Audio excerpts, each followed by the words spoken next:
Good morning. I'd like to or good afternoon, I should say. I'd like to welcome all of you to the Living Well Network Housing Alternatives panel. This is the first of two panels, at least, on housing that we'll be doing. Today, we're going to focus on what options are available to us as we age, and we have three great presenters lined up for you to share this information. We are recording. So if you do not wish to be seen on camera, you can turn your camera off at this time. You can also change your name if you'd like. And at this moment, we would like everyone to mute themselves. And I will continue. And if we hear background noise, Ashley will take care of muting folks who were noisy. So what is the Living Well Network? Our goal is to foster a strong, connected, and engaged and healthy community of Cambridge residents who are 55 and up. We focus on lifelong learning, aging in place, physical, mental, and social health. We connect to each other, to other community members, and to resources, programs, and services such as this program or the weekly newsletter that I put out, which many of you get. And I'll talk about some upcoming fall programs at the end. And our technology, we have a technology program as well. So this morning we have three presenters. Jennifer Long is here from the Hager Homestead. Good morning, Jennifer. Good morning. Or afternoon, Kathy. Good afternoon. Good afternoon. Sorry, I keep doing that. Helene Quinn is here, formerly of the Cambridge Homes. And Sharon Adams Brooks is also here from the Two Life Communities. Hi, everybody. Thanks for having me. Great. We are so delighted to have you. All right, so our first speaker today, actually, let me go over some ground rules. First of all, I would ask everyone to mute themselves, as I already have. And then I know that questions will come up for you during the presentation. So what I would like to recommend is that you put those questions right into the chat, and we'll be looking at them and using them at the end of the three presentations. We'll also take questions from the floor afterwards, and I have a couple of questions that folks have sent me ahead of time. So without further ado, I would like to welcome Helene Quinn. Helene Quinn lives here in Cambridge. She has worked with elders in both New York City and Massachusetts. In New York, she worked for the Department for the Aging, overseeing federally funded nutrition and case management agencies. She also directed community-based senior centers, managed nutrition programs, and supervised case management services for low-income elders. Here in Massachusetts, she directed a geriatric care management agency that's affiliated with Sherrill House, where she was also the director of admissions.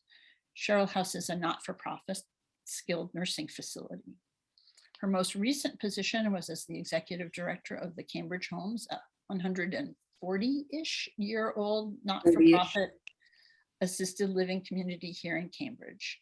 Helene holds a BA and a master's in nursing. And I'm going to stop my share and welcome Helene. Thank you. Very pleased to be here. So first, I wanted to mention three agencies that I hope you all are familiar with.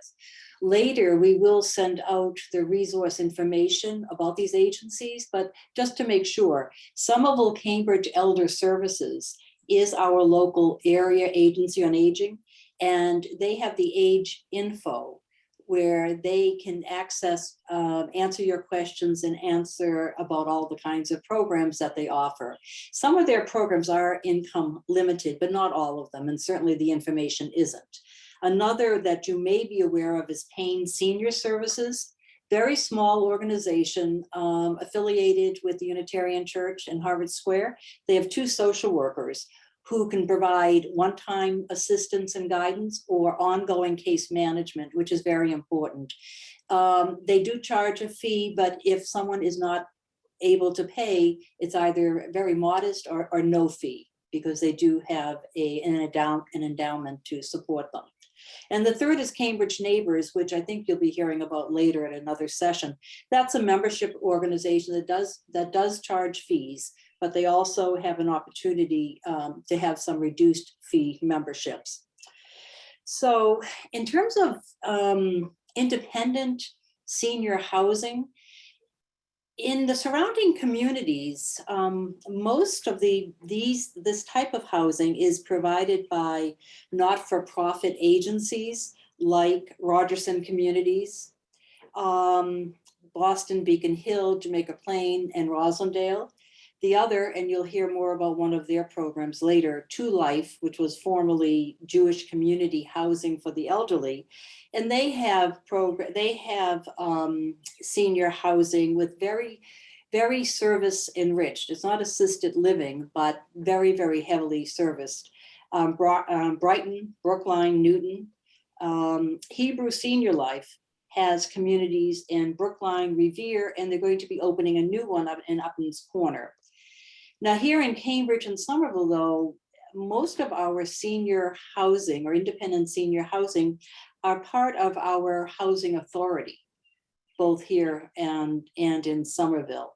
Many of these buildings have been renovated and have been updated, and some are still in the process. There are, I think, 4 or 5 here in Cambridge. I'm not sure how many there are in Somerville. The income, you might think because it's public housing, that it's very modest income, but actually it's not. It can be up to $78,000 and above.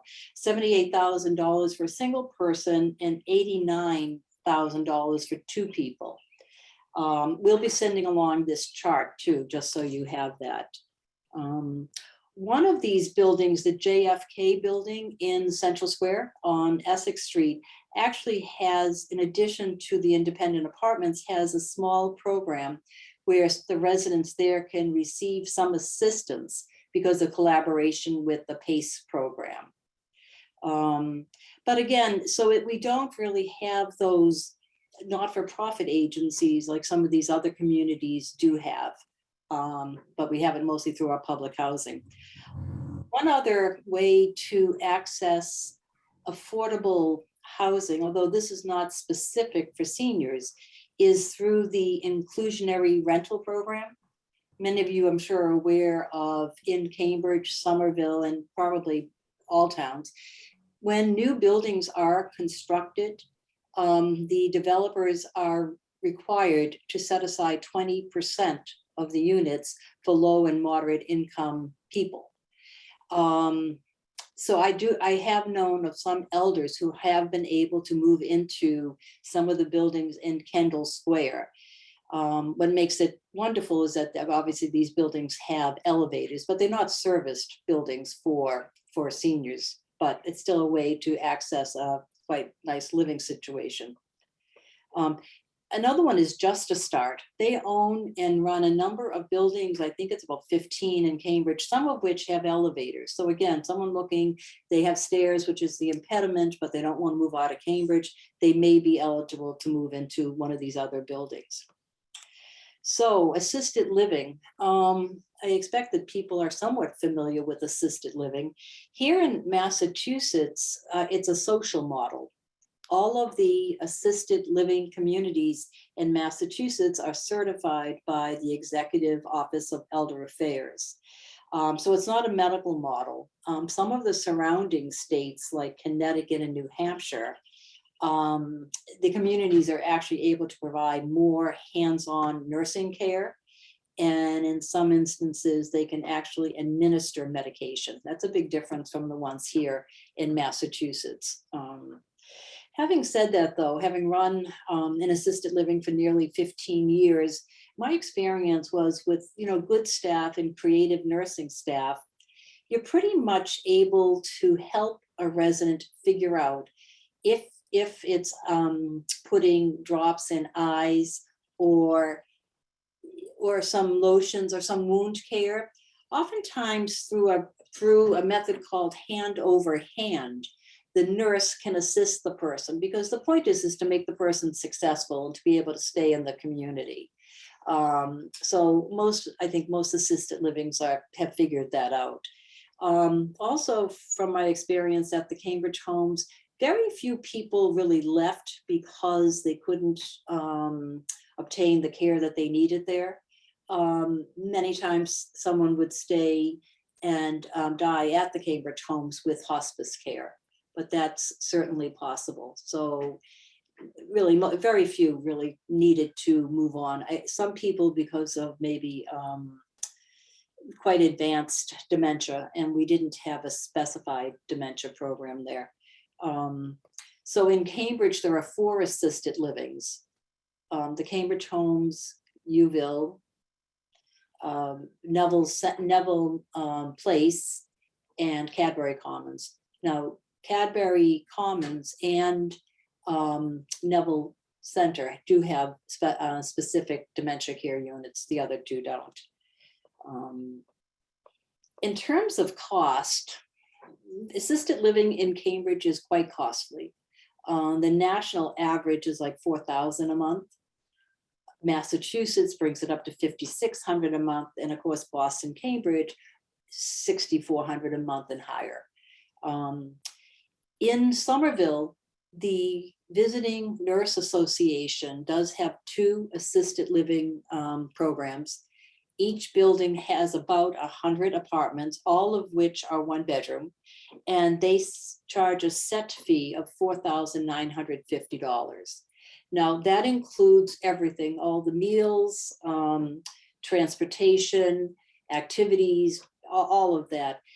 The only additional charge is a $300 a month charge for the personal care, which is very, very inexpensive.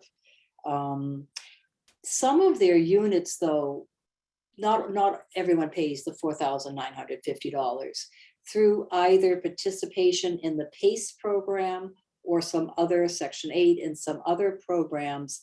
People are able to reduce that fee. Now, I'm going to use Cambridge Homes' current pricing because whenever we would do a review of pricing between, say, Uville House or Cadbury Commons ourselves, maybe Goddard House, you just check what others, what others are charging.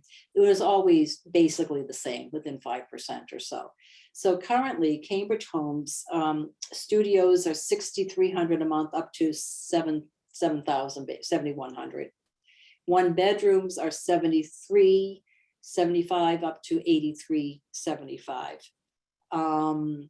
On top of that, the service package is in addition to that, $800 a month for the medication reminder program, as well as the personal care. There is another level of service, which is $1,250 a month. That includes everything that was already mentioned in the other, but it also is just for an additional $250. It also, the person can reliably have assistance from staff in transferring, which is a big issue. Sometimes an individual might need 2 people to assist them in transferring from bed to wheelchair, to dining table or whatever, and also nighttime checks and reminders. Some people, even though they may just have some slight memory impairment, appreciate being reminded when there are activities, and they will even be escorted down. So I know those sound pricey, and they are. When you compare pricing of assisted living to nursing homes now are easily $13,000 to $16,000 a month. So why does someone go to assisted living? Well, some people are really quite independent.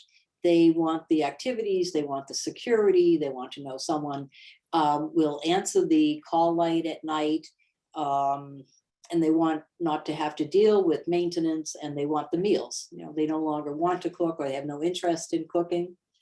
But if you do require the personal care, say for instance,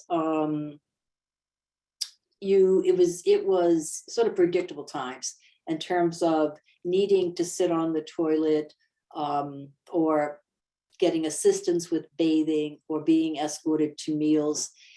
If you had someone in your house doing that, it would be more than, well, it'd be minimally 6,000 to 8,000 a month. It's more likely would be closer to $10,000.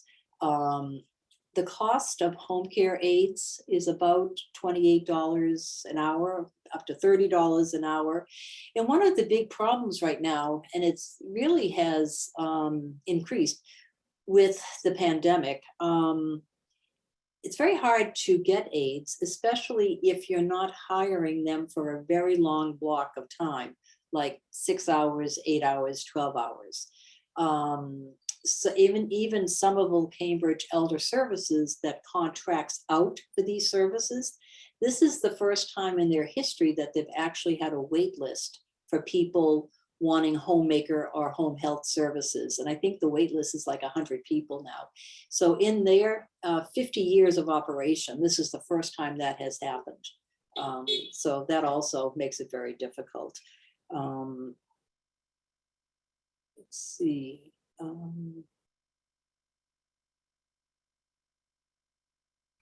Your time is just about done there, Helene. Oh, okay. Well, I think maybe there'll be questions. Well, let me just mention that, again, in my experience, when people choose to go to assisted living, they choose to be in community, it can be a very rewarding experience. People do form good relationships and friendships, and they look out for each other. So anyhow, it's not for everyone, clearly. It's not for everyone, but it certainly is a good alternative. Oh, let me mention one other thing about the Cambridge Homes. As a not-for-profit, it makes a commitment to its residents that if they're there and they spend down their assets, they're not asked to leave. The community picks up the cost entirely. They just pay whatever amount they can from their income. And we have some people there who are still there 20 years. I mean, people are not asked to leave because of lack of income. Care needs, that might be something else, if their care really is beyond what can be done. So there are ways to afford assisted living. And I think we'll get into that a little later, since I didn't really cover it here and I meant to. Okay. Thank you so much, Helene. All right, our next speaker is Jennifer Long. Jennifer is Director of Learning Experience Design for Harvard Business School Publishing. She has been in learning and development field for most of her professional life. She's married to the Reverend Frida Gillespie, and they live in Framingham, Massachusetts, and have been Framingham residents since 1991. She's a mother to 3 young adults, Ben, who's 30, Tim, who's 27, and Julia, who's 22. Jennifer has been involved with cohousing and the Hager Homestead for about 3 years, and she is hopefully moving to the Hager Homestead in 2024. Welcome, Jen. Thank you. Thank you. I'm going to attempt to share my screen. So let me know if you can see my screen, and I will put it in slideshow mode. Because I'm in learning and development, I always have slides, I guess. So excited to talk to you about co-housing, specifically about senior co-housing and about our project specifically. So it's a little bit, actually, it's nice to come off of Helene's talk because she was talking about community and the importance of community. And co-housing offers kind of a different approach than assisted living. So that's us. Actually, that's our small and growing group last summer. So you get a sense, very fun, active group. So what I'm going to do, if I can get my slide to advance, there we go. I'll talk a little bit about co-housing because folks may or may not know exactly what co-housing is versus assisted living versus a commune versus a condo. So I'll talk a little bit about that. And then I'll talk a little bit about our project and take any questions. I popped some research. Actually, we're going to save those questions till the end. That's right. Thank you. We'll save the questions till the end, but you can put them in chat if you don't want to forget them. And I did put some resources here, which I can also put in the chat, but just a link to our website and also to the Cohousing USA website. So if you want to go deeper and learn more, it's a great place to go. So co-housing, whoops, boop, go back one. What is co-housing? So like assisted living, it's built on the idea of intentional community. And it's built on this idea of balancing privacy and togetherness. So everyone has their own unit, their own home. Depending on the community, those can take different forms, from little cottages to apartments. But there's also common house. That's really the center of the community. And you have shared amenities in the common house and also shared responsibilities for the community. It's very much self-governed. So you don't have a company or an agency overseeing the living situation. You're doing it yourself as a community. Most co-housing communities are between 25 and 40 households. And the whole concept began in Denmark in the 1960s and has spread to the United States. Started out much more multi-generational. So the idea of multi-gen co-housing, people with families raising their children together, and now has started to morph into more and more senior co-housing communities. And I will tell my personal story is when we looked at co-housing and we started to think about co-housing, we first thought we definitely want to do multi-gen. We love kids, totally love kids. And though, as we looked at the multi-generational co-housing communities, we realized that the same problem exists in those communities as exists in our neighborhoods. People go to work and school during the day, so there's no one around. And that's why we started looking at senior co-housing as a place where, you can go out and there are people doing things.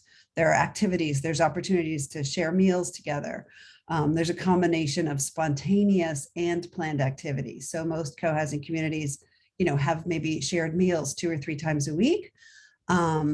But they also, you might walk out your front door and have somebody who wants to go to yoga or take a walk in the meadow. So this idea of being in a community where you know everyone, where activities are happening spontaneously was really appealing to us. So some things about co-housing. I'll start with this idea of community-centered design. Most co-housing communities are designed to really enhance the sense of community. So what does that mean? It means we really tend to cluster the housing close together. Usually you have cars on the periphery, so you're not like driving into your condo and parking in the garage and never going outside. There are intentional walking paths. There are intentional little nodes to gather inside and outside. So really designed so you run into people.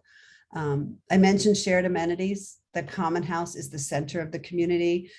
Typically, there are shared meals multiple times a week. People share responsibility for planning, cooking, cleaning up, and the whole community comes together.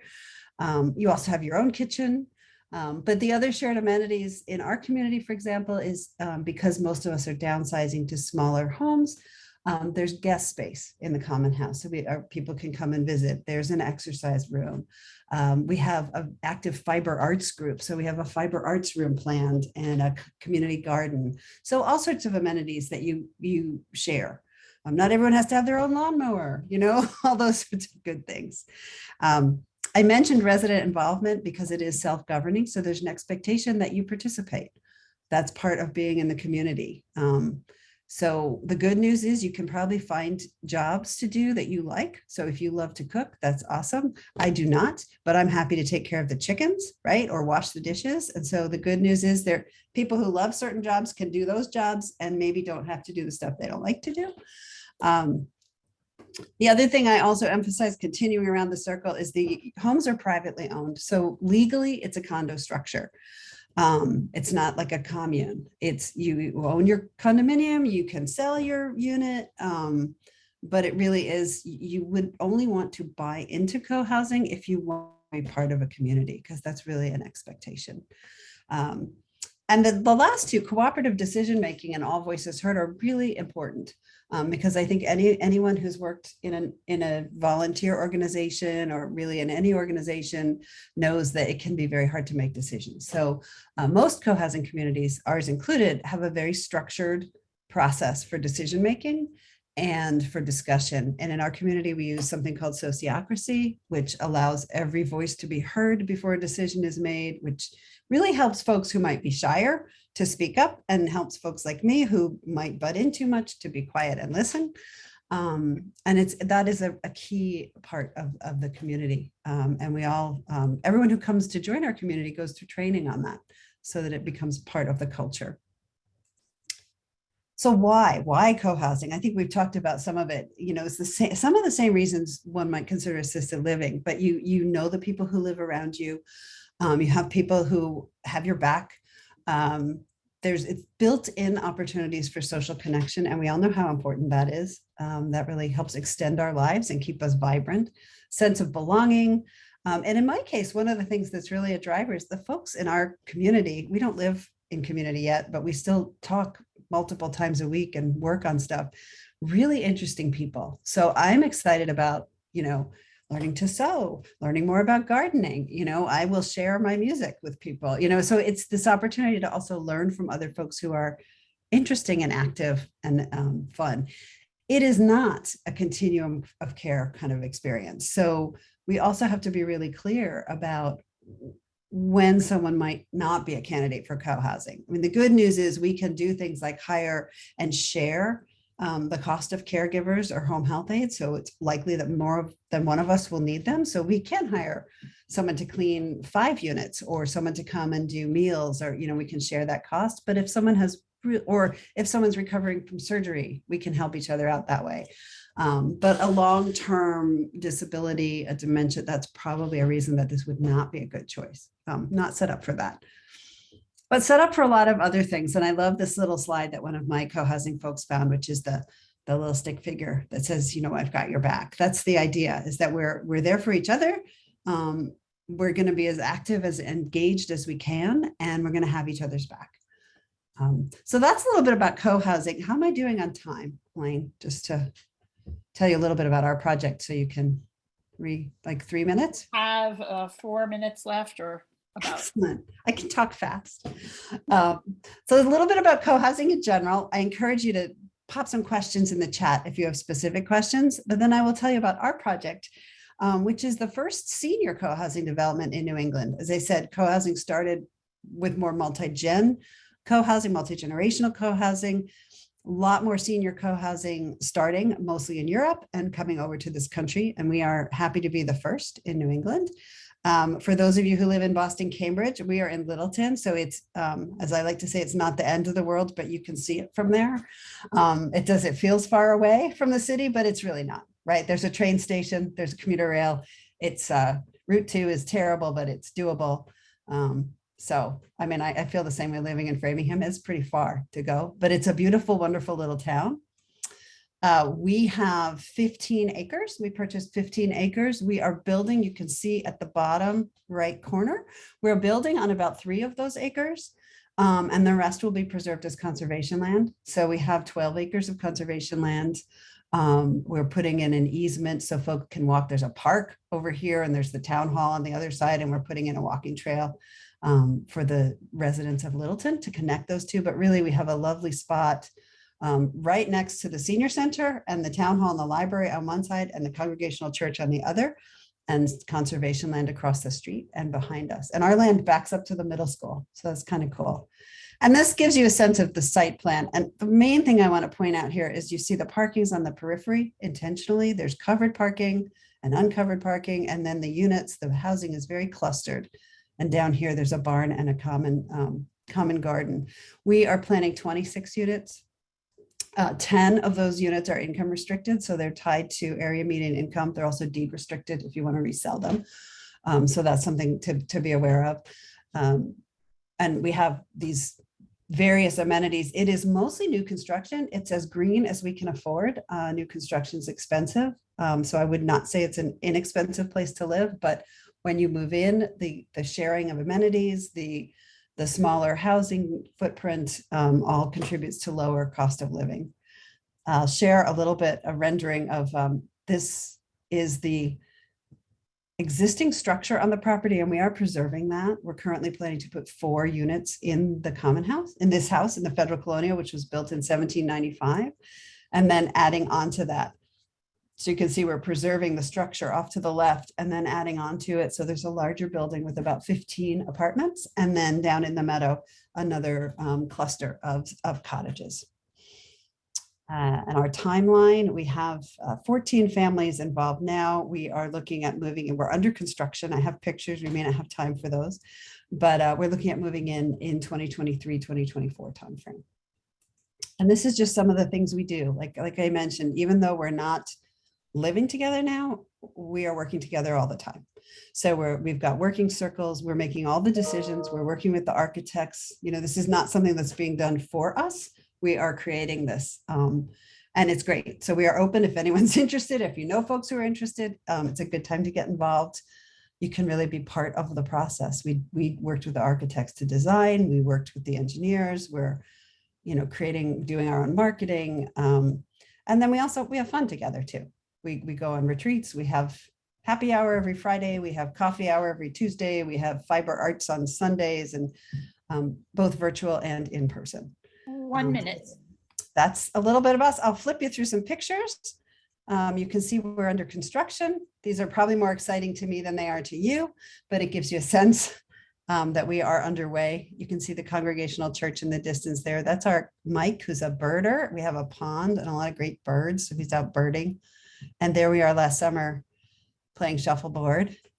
So it's an active, very engaged community, and co-housing is something to consider, whether it's our community or another. I encourage you to look at that as an option as you age, as we age. I think that's it. Thank you so much, Jen. We'll have we're building up some questions for you for later. Okay. All right. So, and I will just mention in passing that there are 2 co-housing communities right here in Cambridge, although hard to get in, and they are multi-generational ones as opposed to. They're super expensive, folks. They're very expensive. They're Cambridge. They're Cambridge. Cambridge is expensive. So our final presenter for the day is Sharon Adams Brooks. Sharon's career in the field of senior living has spanned over 35 years. She is the Chief Marketing Officer for 2 Life Communities. Previously, Sharon founded and grew SBA and Brooks Adams Research, a nationally recognized marketing, advertising, sales, and consumer research organization that has served more than 500 senior living organizations. Sharon is a graduate of UVA. She did her graduate work at the Grady School of Journalism at the University of Georgia. Her organization, 2 Life, has a 53-year track record for excellence in affordable housing and is expanding its mission to include market rate communities serving the middle income market. So I'd like to welcome Sharon, and we'll just bring her up. There she is. Thank you very much. I think I can share my screen with you here. So I'll do so. Hopefully you're not seeing more than you want to see of all my documents on my desktop. Let me get what I want to share over if I possibly can here. I apologize. Let's see. There we go.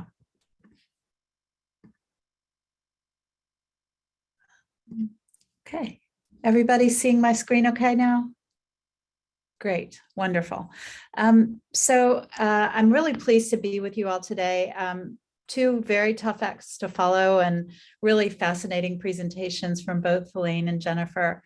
I want to talk a little bit about 2 aspects of what we do at 2 Life, but I'll focus a little bit more on the thing that we're doing that's kind of out of the box and creative and new, which is the Opus concept, a new prototype for moderate income, middle market, senior living that we've been working on for about 7 years. But first, let me tell you just a little bit about 2 Life. Helene acknowledged us, and I appreciate that. We are, for almost 60 years, have served low and extremely low income older adults with affordable living. And at this point in time, we have 6 campuses and just under 1,400 apartments. We have 500 more apartments in the pipeline and are continuing to develop affordable housing as quickly as we possibly can, as quickly as we're able to access subsidies. We serve about 1,650 older adults from 30 countries, and our median annual income of those that we currently serve is $1,200 or $12,000 a year.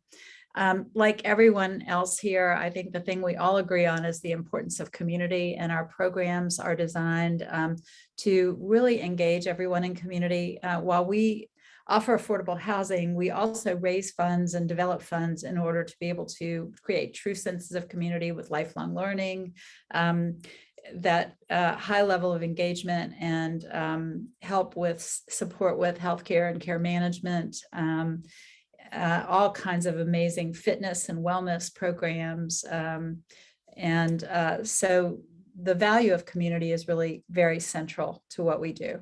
We also see ourselves as thought leaders and advocates for aging in community on the national level and on the policy level.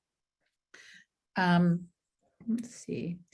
So this is a little bit about each of our communities. Our Brighton campus is really almost becoming a small city of great housing right now. We have Ullin, Weinberg, Curlat, Leventhal, and we're now under construction with J.J. Carroll, which is a redevelopment project. We have Golda Meir House in Newton, Coleman House, which is on the JCC campus, and will eventually be connected to our new Opus, our first Opus project. We have Brown House in Brookline on Harvard Ave and Shulman House in Framingham. We have other new houses opening and in our pipeline in Shirley, Lynn, and then the J.J. Carroll development and others. Our programs are largely for income eligible population who make up to 110% of area median income. And as Helene said earlier, that is surprisingly high, and assets don't play a very significant role in determining eligibility. So there are a lot of people who actually qualify for our affordable living and may not know that they do, or think of themselves as potentially being able to access affordable living. So I wanted to share with you the brand new area median incomes for the area that we serve, which is $98,200 for a single family and $112,200 for a couple.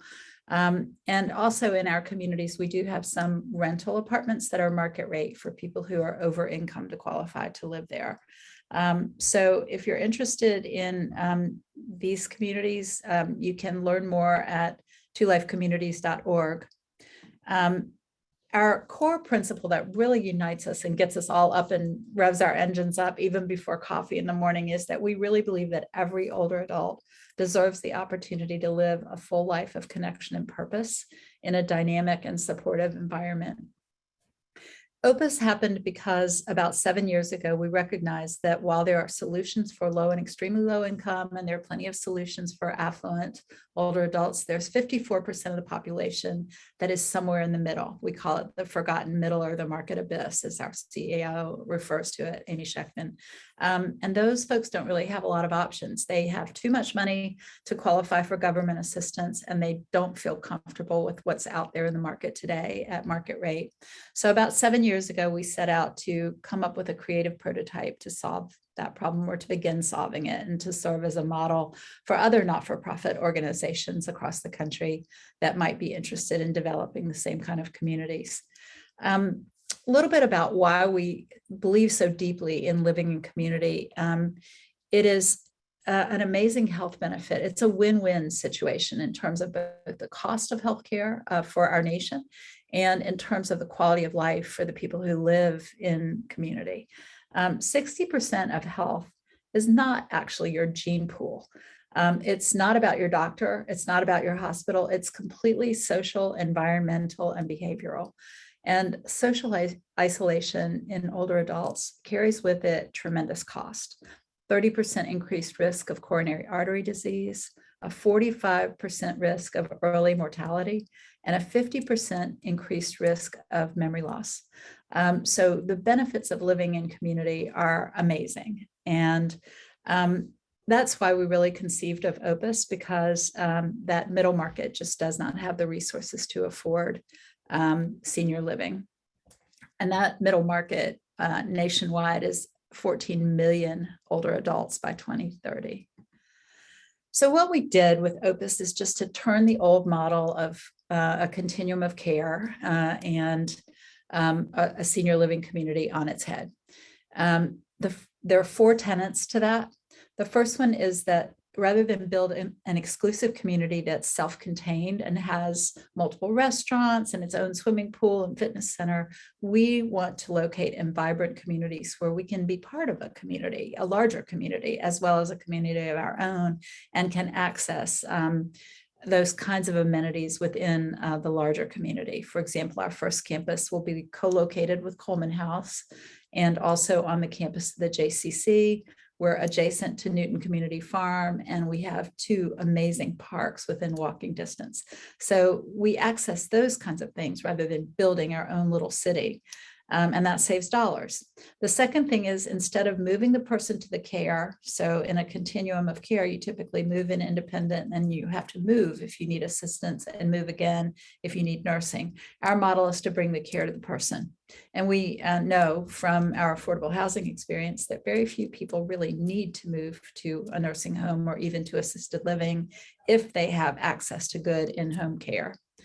The third thing is that we provide care navigation and advocacy as a part of our monthly fee, and that enables us to have preferred partners and smaller increments of care. Helene also referred to the importance of those smaller increments of care because care costs $30 an hour. So if you need a half hour in the morning and a half hour in the afternoon or evening, you might be paying for 6 hours because of a minimum.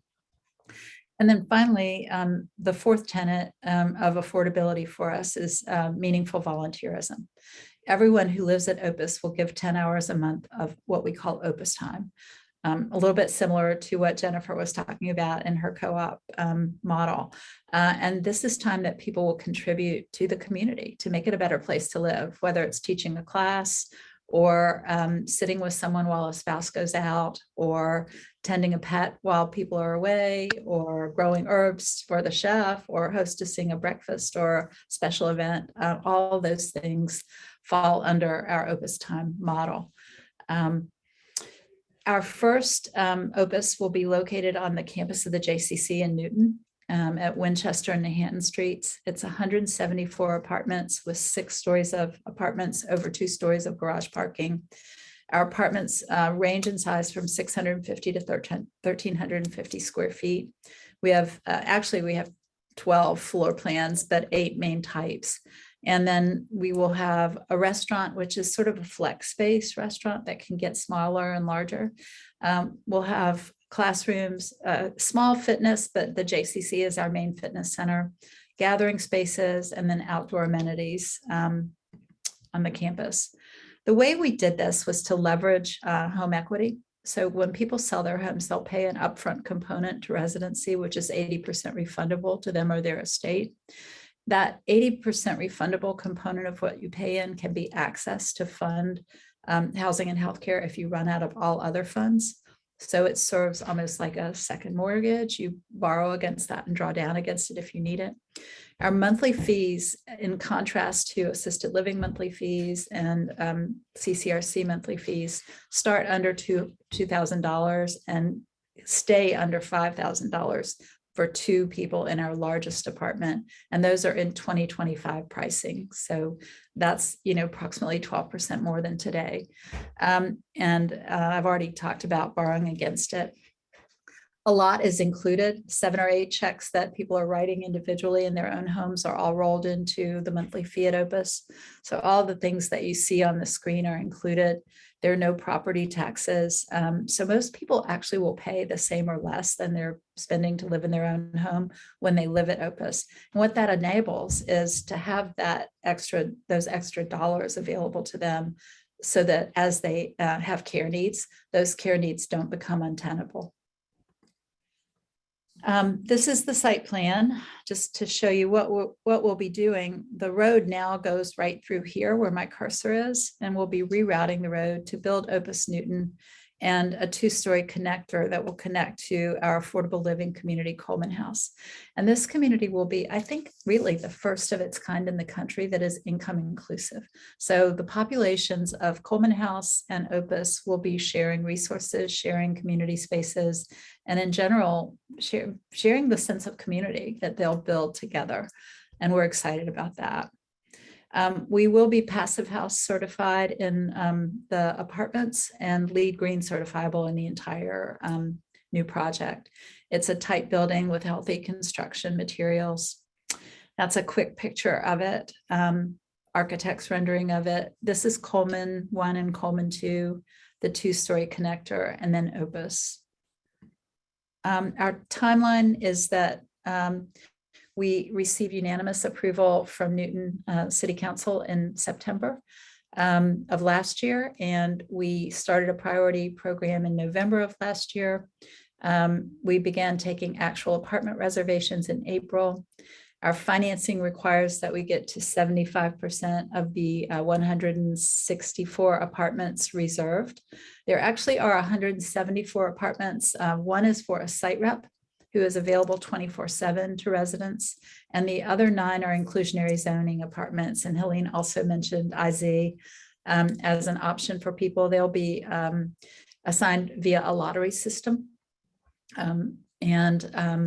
Our construction period, once we get to 75% reserved, should be about 28 months. So we're thinking sometime in 2025.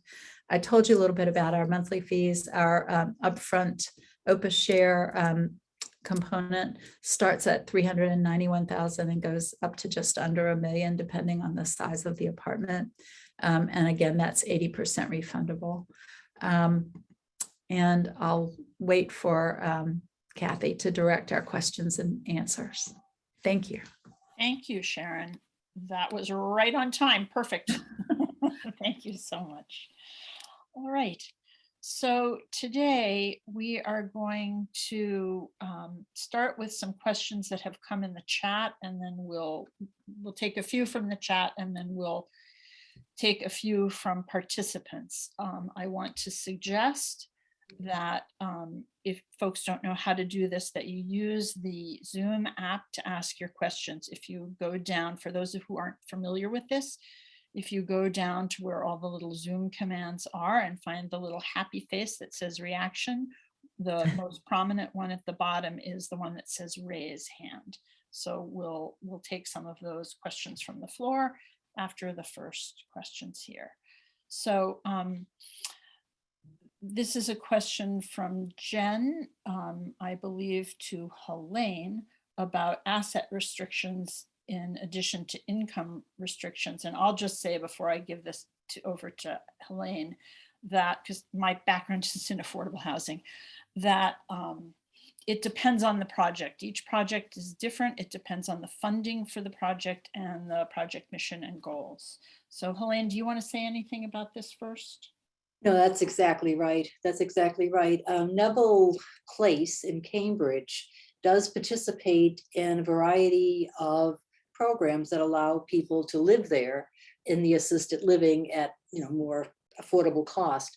But it does, there are some that are very restricted. I don't remember, I don't know the current amount. It might be, I'm not going to say because I don't know. Others are more generous, and they only look at income. They don't really look at assets, except interest drawn from assets, money earned from assets. So some of these programs you might be surprised that you'd be eligible for, even if you have some perhaps significant assets. Mm-hmm. But I think Kathy probably knows more about this than I do, actually. Thank you, Helene. Bill Barnard asks, his ideal living situation would be some sort of multi-generational cooperative housing, but he is very allergic to cats. Yeah. Everywhere he's looked, including those with supposedly pet-free common areas, have triggered his allergic response. And I think this is mostly to Jen. What advice can you give someone who wants to create a co-housing environment that meets their needs? And before I turn it over to Jen, I will say, have a lot of time. Yeah. I was going to say, I think one of the, I'm not exactly sure how to answer that as someone who has both dogs and cats. I mean, our common areas are generally pet free, but that doesn't mean cat hair doesn't get in on people's clothing, or so I don't know how to answer that except to see when you're living in community. One of the things that we have to do is sort of take everyone's needs into account. And sometimes a need like a severe allergy, when it's a small group, we can accommodate that. So for example, we have one member who's very allergic to wood smoke. So we're not using any of the fireplaces. We have 11 fireplaces in that big old house and none of them are going to be used. largely because of her allergy. So could you create a pet-free co-housing community? Maybe. Ours wouldn't be the right one for you. but you know. Can I clarify the question? Sure. If I wanted to do that, what would I do to start from scratch and create co-housing? Very good. Follow-up question is, how long did Hager take? Hager, once we found land, it will take us about 3 years from the purchase of land. But the leading up to that, in terms of getting people who are interested, educating them, building a core group, you know, you have to have people who are willing to put in some money. You have to have experts. I would say 3 or 4 years. And then we found land, and then it's another. So, you know, 5, 6 years is not unreasonable. Jen, did you all hire McCammett and Durand or any of the other folks who consult? We do. We work with Katie McCammett. So we did hire experts, both Katie McCammett and Shelley Parks, who's a marketing expert. And then I also would highly recommend a development partner, a developer who's willing to be a true partner, not a for-profit necessarily. Our development partner set a fee up front, and he's in it with us with common goals. I know self-developing communities have had a really hard time because a lot comes up that you just don't know. So two more quick questions for you, and then we'll go to questions from the floor. So Sure. How big will Hager be when it's fully built out? We will be 26 households. Yeah. And Jean Carr asks, would you provide the current cost range for various units? Absolutely. The market rate units, and they're not inexpensive. The market rate units are ranging from the probably high 4s to 7. The affordable units will be based on area median income. And we have 2 that will be lottery units at 60 and 80%. And the others are more what they call workforce housing, which is, 120 and 150, 100% of area median income. Thank you. And yes to elevators. I see that one. Yes. In the building that's multi-story. Yes, we have an elevator. Okay, great. And do we have any hands up? Ashley, do you see anybody with a hand up I'm missing? Any questions from the floor? This is your time to put your hand up. No, I currently don't see any. Okay, so we'll just go with what's in the chat then, because there are plenty more questions in the chat. So the next one from Wendy Altman, I think this is also for Jen. What's the current cost for buying in, and which you just explained the price? I can tell you the income restricted are all available. We have an arrangement with the town of Littleton. We have to work with them on marketing first to senior residents of the town, and then opening it up. And we are working on that plan now, but we anticipate having those available for marketing towards the end of the summer. Okay. And how long? And there's no waiting list for market rate units for Brown House. Is that correct, or is there a waiting list? For Brown House? Yeah. There is a waiting list for market rate apartments at Brown House. We have a wait list for market rate apartments everywhere. All right, sorry, I Sure. am confused about who that question was for. This one is for you though. It's about the connection with the JCC, which is the Jewish Community Center. And someone asked what it was, which I've explained, but Ruth Riles asked, do you need to be Jewish? No, we are a Jewish organization, and we open our hearts and our doors to people of all faiths and people on all spectrums of diversity. So we're welcoming of everyone and their traditions. And the JCC is a partner with us, and residents at Opus will get a 60% discount on JCC membership so that they can participate in all the JCC activities. Great. And Sharon, can you say a little bit more about the health navigation process at Opus? Sure.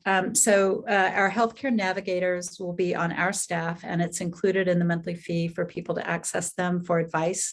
So at any time that they start to have a need for healthcare services, the healthcare navigator can assist them in determining how to best meet that need and connecting them with resources to meet that need, and assuring that the care they need is delivered and appropriate, and also help them in working through the finances around that care. And then this is a question I'm going to ask a couple of you.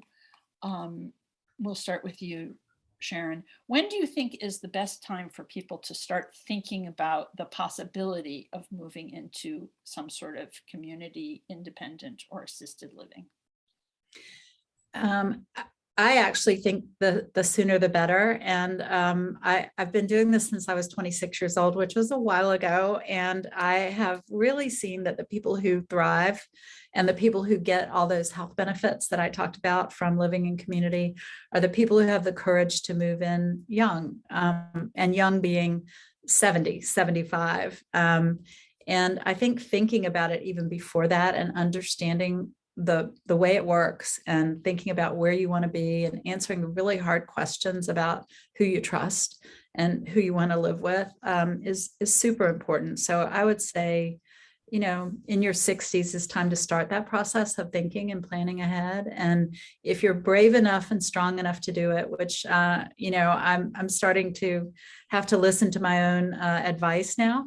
And it takes a lot of courage to move forward. But if you're brave enough and strong enough to do it young, it's really great. Thank you.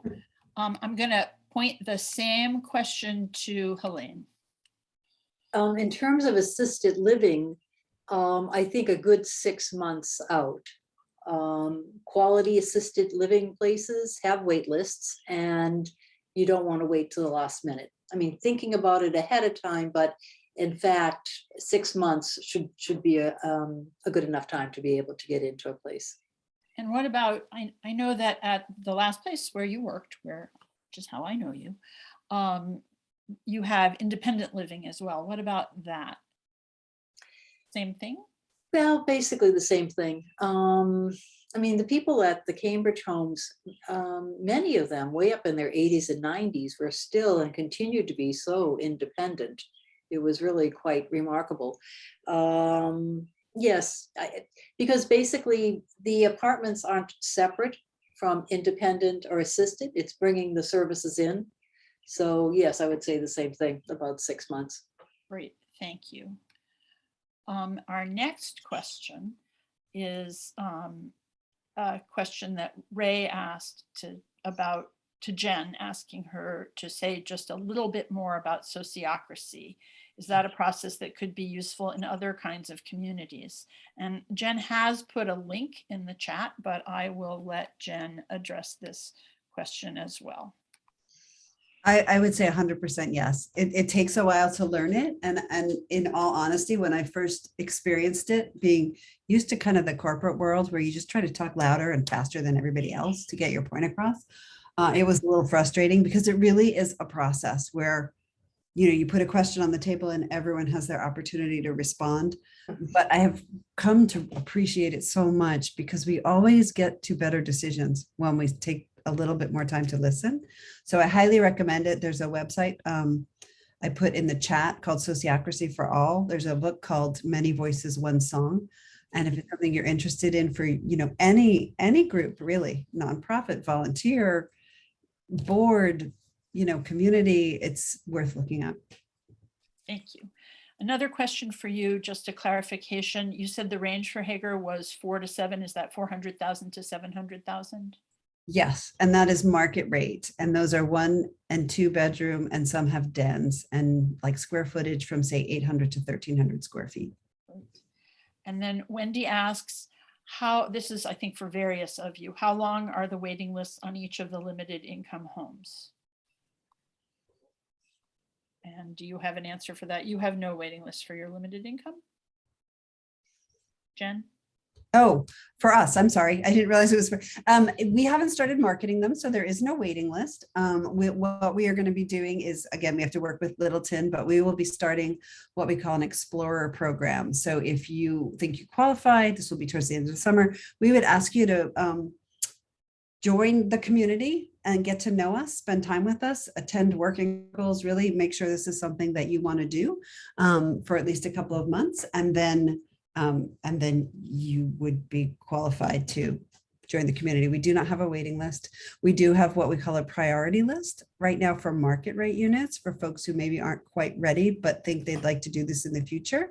We keep them connected to the community. They come to our meetings, they come to our social events, and when a unit becomes available, they get first priority. So I expect we'll have something like that for the income restricted units as well. We want people to get to know us before they decide.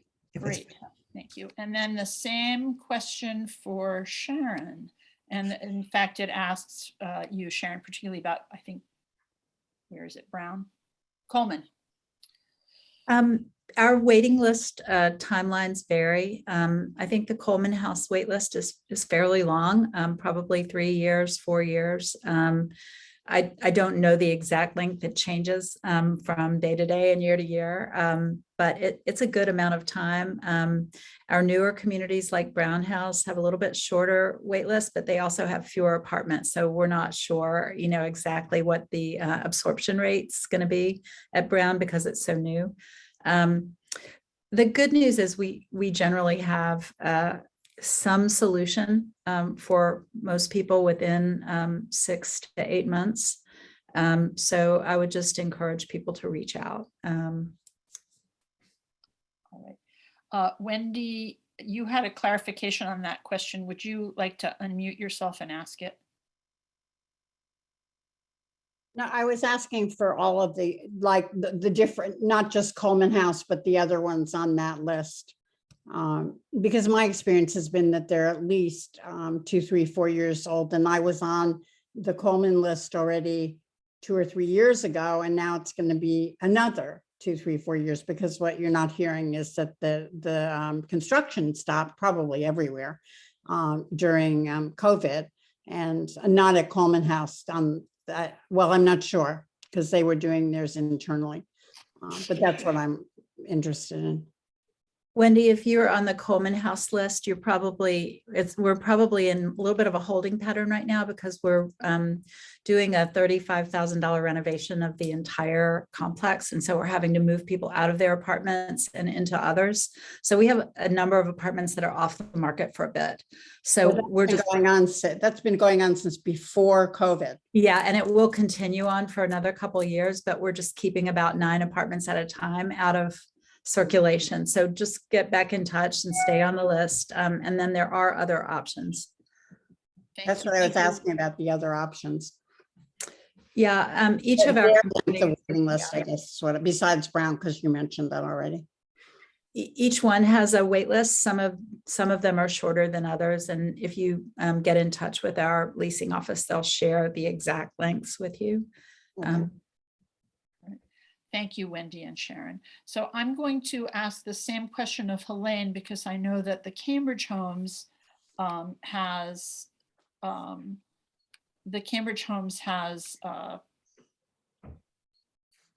Full occupancy typically, right? yeah, but also some financial aid available. Oh, right, definitely. I think I mentioned this before.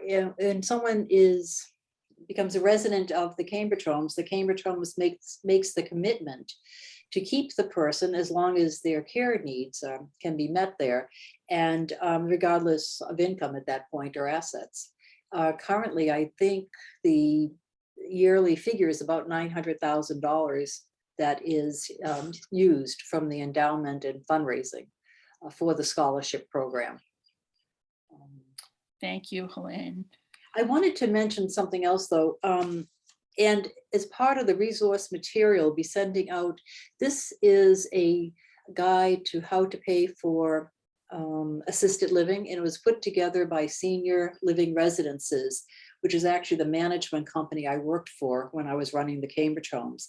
But it goes into a lot of detail, step by step, what you should be thinking of, asking in terms of fees and what's included and all of that. But one of them is on paying for, and some people may not be familiar with this, but these also, you can use these benefits at home too. Veterans aid and attendance for qualified veterans, it's up to $2,400 a month, $2,431. surviving spouse also. I won't go into all the figures, but there's that. There's also, of course, long-term care insurance. If people have that, it would pay for assisted living or some care at home. Tax deductibility of assisted living costs. This is, the IRS does have some specific requirements, but this was something you'd be discussing with your individual tax person, but it can be quite inclusive, actually, especially when people have dementia and some of the care is, it's in their case, in their care plan, that they really do need 24 hours of supervision. So that's there. The other is life insurance. And this I just learned.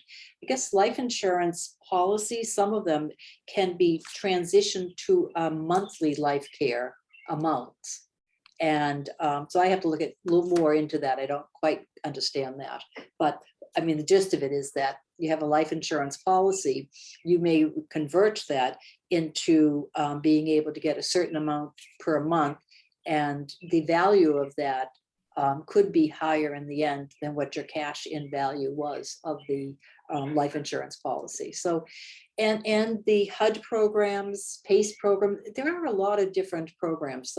Some of the assisted living do not participate in them. So that's something, again, you look at when you're talking with them, what programs they participate in. Great. Thank you very much, Helene. We have a great question. It's just right on time.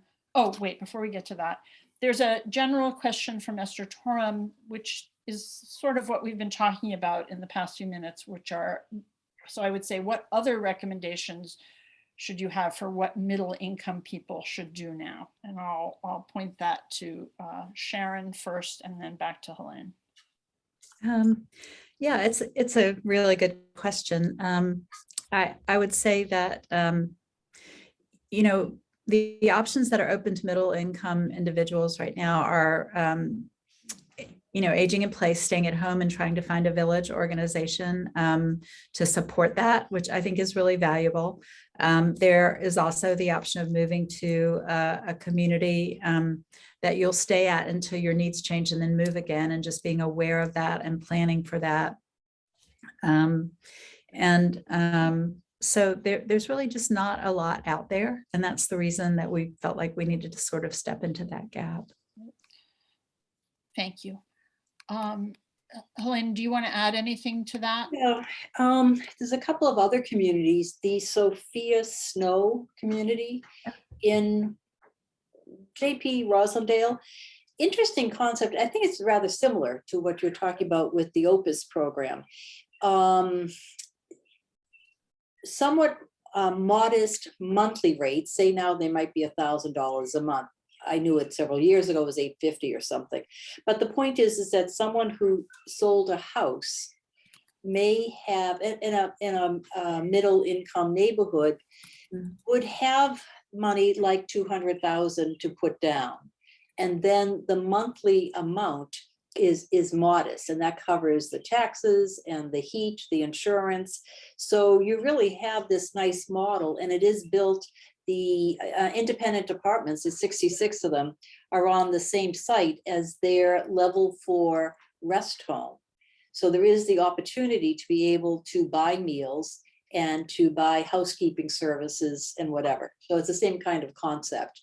The other one I looked at is the Ericsson Communities. There's at least 2, there might be 3. Well, one is in Peabody and another one is in Hingham. They're very large communities, but again, their quote buy-in rate is much lower than some of the very pricey continuing care retirement communities that I'm sure some of you know. So they may be worth looking at, Thank you, Helene. We're brushing up against time. So I'm going to cover one of the questions in our closing material, Bill's question, but let's take Polly Stevens. Would you unmute yourself and ask your question, and yours will be the last question. Well, it's not going to be very helpful, I'm afraid. I was a lawyer, which seems like a very middle income thing, but I worked always for nonprofits. So my income wasn't as high. Is there anything that takes into account working for nonprofits? Or on the other hand, this is kind of a touchy question, is that if you were married, generally your income gets to be a lot higher. And for someone like myself who chose not to marry, is there any help for people like us? I mean, these are very practical questions about money. I can say a little bit about that if it. Go ahead. So there's a lot of good literature on solo aging. If you just Google solo aging, you'll find some really fantastic books and articles about how to navigate on your own. And I would just say that the amount of income that makes you eligible for affordable housing may apply, and particularly in the case where assets are not accounted for in any really significant way in terms of eligibility. As a previously as an attorney, if your income at this point is low enough, you may find yourself eligible for some of the great communities that are out there in terms of affordable living. So I would look. Thank you. Polly, I'm in your same boat. So I want to say two things about that, and I'll ask you to mute yourself again. We're planning some groups in the fall, which I'll talk about in a moment or two. And one of those is going to be for people who are thinking through exactly these issues. So I'll talk about that in a moment. There is a group, and I think we have a participant here from this. There's a question from Bill Barnett about how supportive Opus is for LGBTQ people. And I've been asked to mention that for anyone who's already planning to go to Opus or thinking about it and is also LGBTQ+, there is an Opus LGBTQ+ Google group you can join. They're sharing information and getting to know each other. They had a Zoom meeting with Amy Schechtman, who's the head of 2 Life, and she reassured us that they have a long-standing policy. They have long-standing policies in place to deal with homophobia from other residents or staff. So to join the Google group, you can write to Maida, and in just Ashley Yee, my coworker, has just put that email in the chat, and we'll be sending it out to you later with the after materials. Also, Yeovil House, which is an assisted living community here in Cambridge, is holding an open house very soon. And we're going to ask Ashley to put that information in the chat as well. It's coming up, I believe, on the 30th of June. So if you want to go check out that at an outdoor event and then a tour, you can do that. And Ashley, I had one other thing. I know what the other thing is for me. All right, I'm going to share my screen for just a moment. We're going to do a little evaluation, and I'm going to tell you a little bit more in a minute. I want to acknowledge first that we are going a little bit over. So I will certainly understand if folks have to leave now, but we're going to take another 4 minutes or so just to let you know about some other upcoming programs. In the fall, we're going to have a second part to this series, and there will possibly be a third one. So in the fall, we're going to talk about some alternatives for help at home, including some of the village communities, possibly some of the home sharing programs. There's a wide panoply of things, and so we're going to try to cover at least 3 of those. I'm hoping that we will also have a presentation that relates to aging and ageism in the fall, and as well as we'll host a Death Cafe where people can talk about some of their hopes and feelings about what they want to have the very end of their life look like. I'm also trying to set up, possibly co-hosted with another organization here in Cambridge, some presentations on hearing loss and vision assistance. Also, I'm trying to put together some groups for the fall. And so we'd like to have, oops, I screwed this up. We'd like to have a group that's thinking about retirement. Apparently I'm having that group twice. But for folks who are thinking, I think of it as people who are on the glide path. They are thinking about 1 to 3 years from now, they might be retiring. And that's a challenging point for a lot of people. So we're going to talk about that. I'm also thinking about a group to talk just about this issue. What are we thinking about in terms of what we want to do for housing? So that will come after we do our fall presentation on this topic. We'll do a 5 wishes session, I hope, which is going to also be a sort of discussion about not death, but end of life and directives to family. And I'm hoping to put together a group of solo agers. And following on the presentation I hope to have on ageism, we're going to have a group to talk about changing the narrative around aging.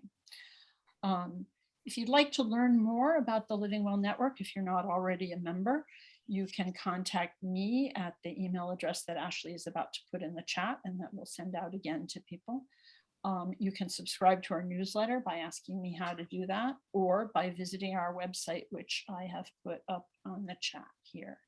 Now we're going to stop the recording, Ashley, please. And I'm going to